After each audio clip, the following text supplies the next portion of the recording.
कहानी गुस्सा और संयम। एक बार बुद्ध अपने शिष्यों के साथ एक गांव में गए।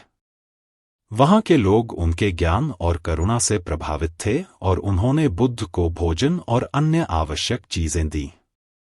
लेकिन गांव के मुखिया को यह सब पसंद नहीं था। वह सोचता था कि बुद्ध लोगों को उनके धर्म और परंपराओं से दूर कर रहे हैं। गांव के मुखिया ने एक दिन बुद्ध से मिलने का निर्णय लिया।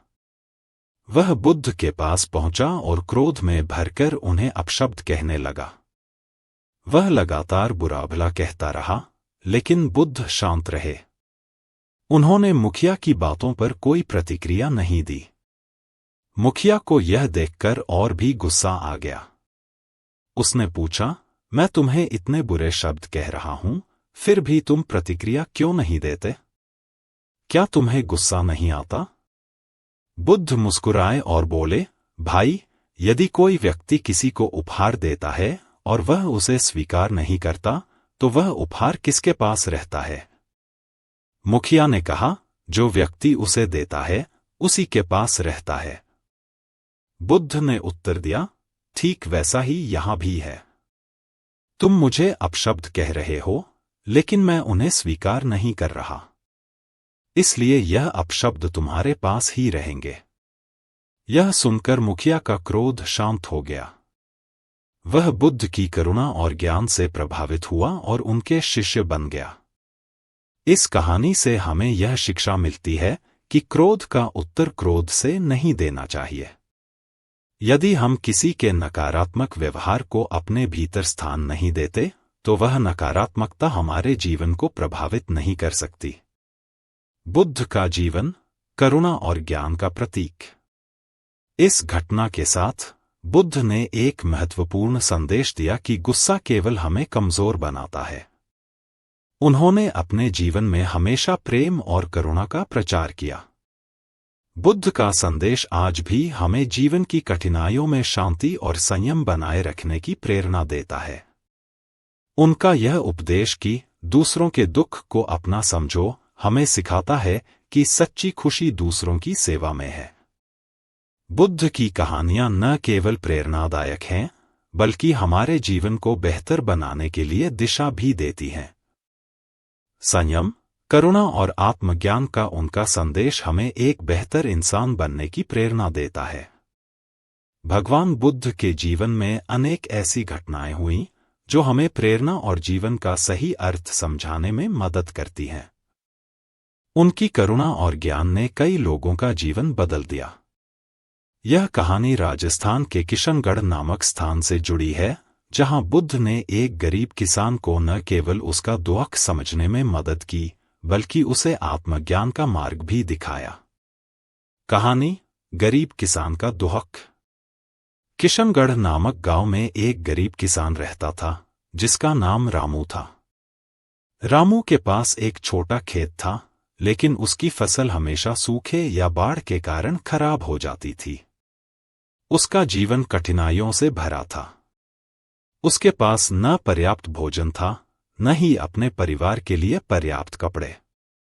रामू दिन रात मेहनत करता था, लेकिन उसकी मेहनत का फल उसे कभी नहीं मिलता था।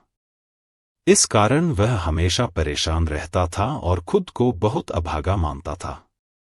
एक दिन रामू को पता चला कि भगवान बुद्ध पास के गांव में आए हैं और अपने उपदेश दे रहे हैं। रामू ने सोचा, शायद बुद्ध मेरे दुख का हल बता सकें। वह अपने सारे काम छोड़कर बुद्ध से मिलने गया। जब रामू बुद्ध के पास पहुंचा, तो उसने अपनी सारी समस्याएं उनके सामने रख दी। उसने कहा, हे भगवान, मैं बहुत गरीब हूं। मेरी फसल खराब हो जाती है। मेरे पास कुछ भी नहीं है। मेरे जीवन में केवल दुख ही दुख है। कृपया मुझे बताइए कि मैं क्या करूं? बुद्ध ने मुस्कुराते हुए पूछा, रामू, क्या तुम्हें लगता है कि इस दुनिया में कोई ऐसा व्यक्ति है जिसे बिल्कुल भी दुख नहीं है? रामू ने थोड़ी देर सोचा और कहा, शायद राजा या अमीर लोगों को दुख नहीं होता होगा। उनके पास सब कुछ है। बुद्ध ने उत्तर दिया, यह तुम्हारी गलतफहमी है। हर व्यक्ति के जीवन में दुख होता है, चाहे वह राजा हो या गरीब किसान। अंतर केवल इतना है कि कुछ लोग अपने दुख को समझकर उसका हल ढूंढ लेते हैं और कुछ लोग उसमें फंसे रहते हैं। दुख का कारण और समाधान। बुद्ध ने रामू को एक सरल उदाहरण देकर समझाया। उन्होंने कहा, सोचो, तुम्हारा खेत पत्थरों से भरा हो तो क्या उसमें अच्छी फसल उग सकती है? रामू ने कहा, नहीं भगवान, जब तक मैं पत्थरों को नहीं हटाऊंगा तब तक फसल नहीं उगेगी। बुद्ध बोले, ठीक वैसे ही तुम्हारा मन भी पत्थरों की तरह है, जो लोभ, क्रोध और अज्ञानता से भरा है। जब तक तुम इन पत्थरों को अपने मन से नहीं हटाओगे तब तक तुम्हारे जीवन में शांति और सुख नहीं आएगा।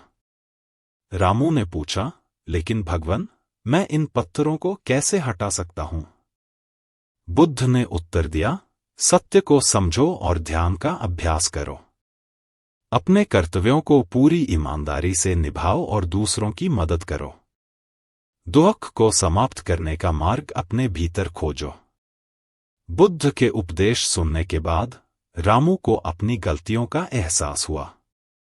उसने समझा कि वह केवल अपनी परिस्थितियों को दोष देता रहा, लेकिन कभी यह नहीं सोचा कि उसका दृष्टिकोण भी उसकी परेशानियों का कारण हो सकता है। रामू ने निर्णय लिया कि वह अपनी सोच बदलेगा और अपने मन को शांत रखकर अपने कार्यों को करेगा। धीरे धीरे उसने अपने खेत को ठीक किया और मेहनत से फसल उगाने लगा। उसकी स्थिति पहले से बेहतर हो गई और वह अब अपने जीवन में अधिक सुखी था। यह कहानी हमें सिखाती है कि दुख हर व्यक्ति के जीवन में होते हैं, लेकिन उनसे बाहर निकलने का मार्ग हमारी सोच और कर्मों में छिपा होता है। भगवान बुद्ध ने हमें यह सिखाया कि जीवन में सुखी होने के लिए हमें अपने मन के नकारात्मक विचारों को हटाना होगा और सच्चाई को अपनाना होगा। गरीब किसान रामू की तरह यदि हम अपने जीवन की समस्याओं का सामना बुद्धि और धैर्य के साथ करें तो कोई भी मुश्किल हमें रोक नहीं सकती। बुद्ध का यह उपदेश आज भी उतना ही प्रासंगिक है जितना वह उस समय था। ChatGPT गलतियां कर सकता है। जरूरी जानकारी चेक करें।